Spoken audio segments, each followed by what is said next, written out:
Bueno, entre las noticias que esta semana pues fueron relevantes en los indicadores económicos que oportunamente da a conocer el INEGI, pues está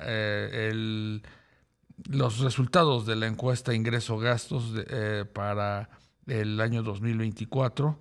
Y para platicar de este tema está con nosotros Axel González. Él es investigador en México. ¿Cómo vamos? Axel, muy buenas tardes.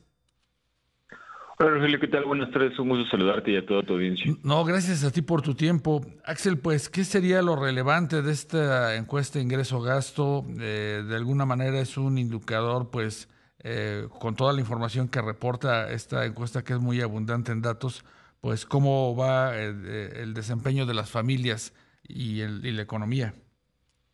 Claro, con mucho gusto. Sí, como bien mencionas, se publicó esta semana la Encuesta Nacional de Ingresos y Gastos de los Hogares, que conocemos como NIG. Esta es una encuesta muy amplia, como también platicabas, porque nos permite conocer cuál es el comportamiento tanto de los ingresos como de los gastos de los hogares, su monto, procedencia, destino y distribución, es decir, de dónde vienen los ingresos de las personas, Sí. y luego los artículos, servicios, productos en lo que gastan precisamente sus ingresos. Con eso podemos entender precisamente cuál es la evolución de los ingresos a lo largo del tiempo. La serie actual del ENIC viene desde 2016 y, por ejemplo, en lo que se publicó recién fue respecto a la información de 2024. Tenemos, por ejemplo, que los ingresos promedio de los hogares mensuales es de 25.955 pesos. Estos son los ingresos totales del hogar, tomando en cuenta los ingresos de todas las personas que lo integran. Es mayor a lo que se registraba en años anteriores. Respecto a 2022, se observa un incremento del 10.6%. De ahí, sobre la composición, lo que también podemos ver es que del ingreso total de los hogares, la fuente de ingresos más importantes son precisamente los ingresos por trabajo, pues representan cerca de 2/3 partes del total de los ingresos de los hogares, que es el 65.6%. La segunda fuente de ingresos en términos de importancia es relacionado a transferencias. Aquí se contemplan tanto pensiones, jubilaciones, remesas, programas sociales, que son las transferencias gubernamentales. Sí. Y después otras fuentes de ingresos que también tienen, que son parte de la composición del ingreso de los hogares, está la estimación del alquiler y los ingresos por renta precisamente de inmuebles o rendimientos. Ahí lo que es importante señalar es precisamente dentro de la composición es y digamos los incrementos que hemos visto recientemente es precisamente por los avances que ha habido en los ingresos laborales de los hogares. Esto muchas veces cuando se presenta precisamente las estadísticas relacionadas al ENIC, lo que se hace es precisamente distinguir entre 10 grupos de la población que se conocen como deciles de ingresos. Sí. Esto lo que se hace es ordenar a los hogares de menores ingresos hasta los hogares de mayores ingresos, y se hacen, digamos, 10 grupos para entender cuáles son las desigualdades y las diferencias entre ingresos u otros. El resultado, digamos, importante en esta parte es justo que cuando se hace esta división entre los 10 deciles de ingresos, los 10 grupos de la población de menores a mayores ingresos, es que así como te platicaba el avance específico para el promedio general de los ingresos en los hogares, vemos que para los 10 grupos de la población hay avances en los ingresos promedio. E incluso si nos vamos, por ejemplo, digamos en la totalidad de la serie desde 2016 a 2024, justamente donde se observan más avances en los ingresos de los hogares es en la parte específica de los hogares de menores ingresos. Entre 2016 y 2024 ha avanzado en términos reales el 36.4% los ingresos promedio de ese grupo de la población. Y, digamos, a medida que nos vamos hacia hogares de mayores ingresos, también son avances, pero la magnitud es menor. Por ejemplo, en el decil 9 se encuentra que el avance es del 13.8%. Entonces, eso, digamos, en términos generales es lo que se observa en la ENIC con la publicación de esta semana, que ha habido avances recientes en los ingresos que se observan en los hogares. Axel, ¿y cuál sería el ingreso promedio de una familia mexicana y cómo compararlo también pues con los gastos, ¿no? Porque al final pues esa comparación es la que nos permite ver de alguna manera pues también qué tanto ha mejorado la calidad de vida de las familias. Sí, la parte en la parte del gasto es justo muy relevante entender y sobre todo los distintos gastos que tienen los hogares y el peso que tienen precisamente en los distintos niveles de ingreso. Tomando, digamos, la parte más general, digamos, los gastos totales de los hogares, ahí lo que observamos es también que con la información más reciente, la de 2024, Sí. el gasto corriente monetario que tienen los hogares en general es de 15,891 pesos.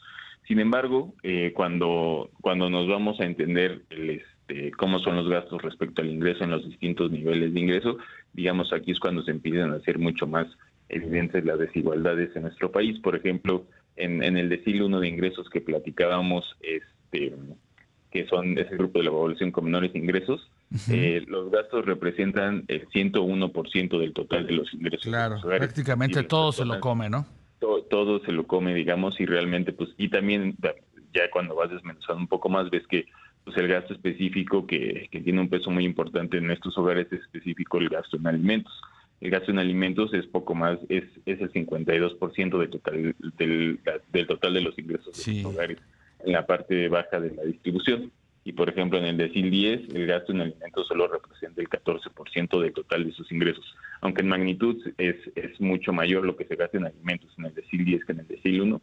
En términos proporcionales es mucho menos y, digamos, para los hogares de menores ingresos implica, digamos, que no se tenga, digamos, mucho espacio para otros gastos que ni siquiera hablamos como de cosas muy específicas, sino que también son elementales, como el caso de salud o educación.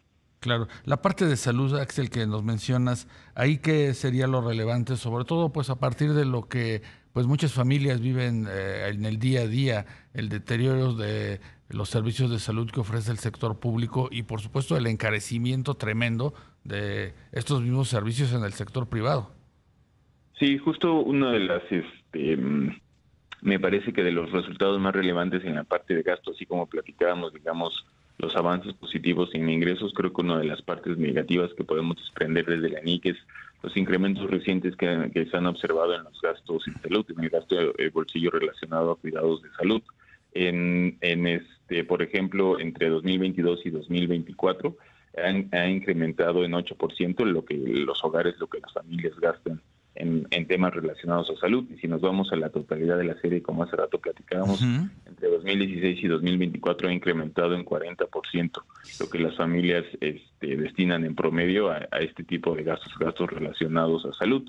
Y nuevamente, cuando hacemos, digamos, el desglose entre los distintos niveles de ingreso entre los hogares, pues justamente en el decil 1 de ingresos es donde los gastos en salud tienen un peso más importante sobre la totalidad de los ingresos.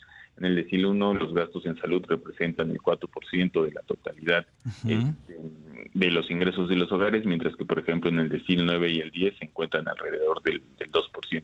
Nuevamente, aquí es, digamos, relativo al ingreso de los hogares, pero incluso si nos fuéramos, digamos, al total, a la magnitud, pues las brechas todavía serían mucho mayores en lo que pueden destinar los hogares dependiendo de su nivel de ingresos. Claro, Axel, ¿qué pasa con los ingresos comparados entre los hombres y las mujeres?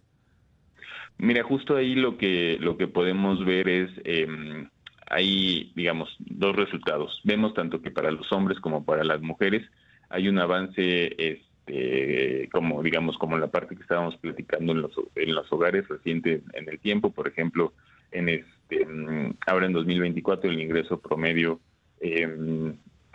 para los hombres y para las mujeres ha avanzado respecto a lo que se observaba en 2022. Sin embargo, algo que permanece constante es justamente la brecha de ingresos que existe entre hombres y mujeres. Desde 2020 la brecha es alrededor del 34%, en 2022 y 2024 se mantiene esa brecha entre el nivel de ingresos que se observa tanto entre, digamos, el ingreso promedio de los hombres y el ingreso promedio de las mujeres. Claro. Y esta información, pues, en las próximas semanas va a permitir ver los avances que se lograron en el combate a la pobreza, Axel. Sí, justamente esta encuesta, el ENIG, es el insumo que se tiene para la construcción y la medición de pobreza multidimensional. y ya anunció el INEGI que el próximo 13 de agosto estarán, digamos, publicando las cifras correspondientes a la medición de pobreza multidimensional que previamente era construida por el Coneval. Ajá. Y ahora en la transición de esa de responsabilidades con la desaparición de Coneval hacia el INEGI, pues es justamente el INEGI quien también estará publicando las cifras específicas de pobreza multidimensional hasta 2024. Claro. Pues Axel González, investigador de México, ¿cómo vamos? Gracias por ayudarnos a entender pues este alud de cifras que arroja la encuesta de ingreso-gasto, que pues da una radiografía muy pormenorizada de cómo está la economía de las familias en nuestro país. Que tengas un magnífico fin de semana, Axel. Igualmente, bonito fin de semana.